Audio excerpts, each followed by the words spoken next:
சிறகடிக்க ஆசை serial hero வெற்றி வசந்துக்கும் Ponni serial நாயகி வைஷ்ணவிக்கும் கூடிய சீக்கிரம் கல்யாணம் நடக்க போகுது.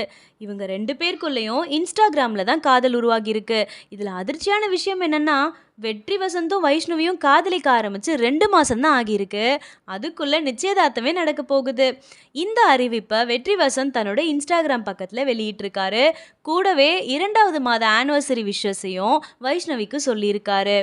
இவ்வளோ சீக்கிரமா இவங்க நிச்சயதார்த்தம் பண்ணிக்க முக்கிய காரணம் என்னன்னா, வெற்றி வசந்த் நடிச்சுக்கிட்டு இருக்க சிறகடிக்க ஆசை சீரியல் டிஆர்பியில் டாப்ல இருக்கு. அதே சமயம் வைஷ்ணவி நடிக்கிற பொன்னி சீரியலும் மத்தியான ஸ்லாட்ல ஓரளவுக்கு டாப்ல இருக்கு. அதனால புகழோட உச்சத்தில் இருக்கும் போதே கல்யாணம் பண்ணிக்கலான்னு 2 பேரும் முடிவு பண்ணிட்டாங்க. வெற்றி வசந்த் தமிழ்நாட்டு பையன்னு எல்லாருக்கும் தெரியும். ஆனால் வைஷ்ணவி திருப்பதியை சேர்ந்தவங்கன்னு நிறைய பேருக்கு தெரியாது. அவங்க புதுக்கோட்டையில் வளர்ந்ததுனால அவங்க தமிழ் பொண்ணுன்னு நிறைய பேர் நினச்சிக்கிட்டு இருக்காங்க. வைஷ்ணவி ஃபிசியோதெரப்பி படிச்சுட்டு நடிப்பு துறைக்கு வந்தவங்க.